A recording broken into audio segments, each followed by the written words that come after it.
So let me tell you, how does the rest of the world see the Unification Day here in Vietnam, all right? Let me tell you how they see it.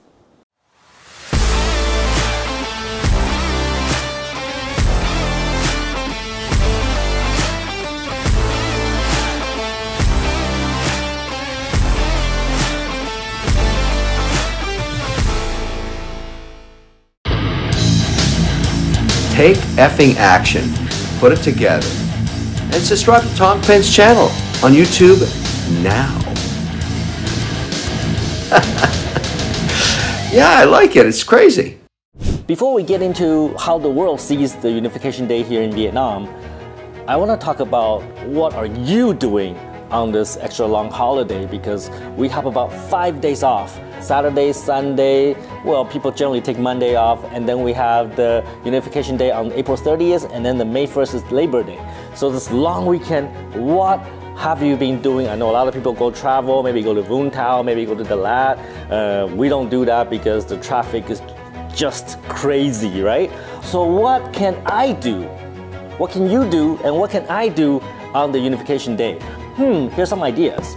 I could be writing policies and calculating payroll for my staff. Policies! Where are my policies? Or I could be driving my VinFast over the southern part of Vietnam.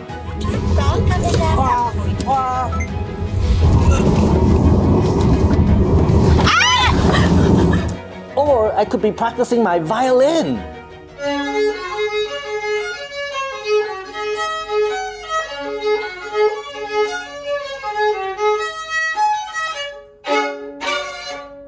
Or I could be working, which is actually what I have been doing this long weekend. I've been working non-stop, so still in the office working on the policies for the month of May and getting started on the May payroll. Just so busy and planning for the next month and the next quarter. But let's get back to the topic here. How does the rest of the world see the Vietnam Unification Day, all right? You see, I'm from Canada and I have Vietnamese friends. When I was in Canada, this is before I come to Vietnam, I don't know anything about Vietnam, but I have friends that are Vietnamese. They left Vietnam a long time ago, maybe in the 70s. You know, there's the Vietnam War, or the American War as we call it here in Vietnam. You know, they have some really different view of the Unification Day in the West, in the United States, in Canada. Here in Vietnam, the Unification Day is the day where the Vietnam War, or the American War, finally concluded as the tanks roll into the presidential palace here in Saigon, and this ended that long and miserable war, and finally Vietnam is united as one country. However, the rest of the world sees it a little bit differently. They see it as the fall of South Vietnam, the West-dominated South Vietnam.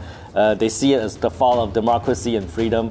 I don't know, but so a lot of people still hold that view that that was a tragic day. But let me tell you, I've been here in Vietnam for 12 years, and I've seen how Vietnam is developing, and its people have been prospering through economic growth and many other things.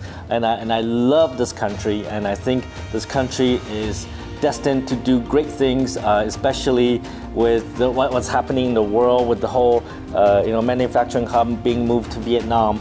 And I think we are in the right place and right time. We're going to make this country great. I think everybody in Vietnam, we are in the right place and the right time. And I think this is the beginning of a great nation in development. Doesn't matter how you see the events in the 1970s, the fall of Saigon, or the unification of Vietnam.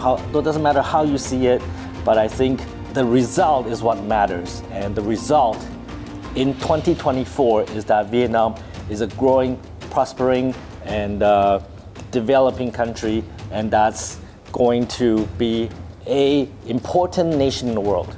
And that's how I see it, okay? So take some fucking action and celebrate the Unification Day here in Vietnam, and don't be a fucktard.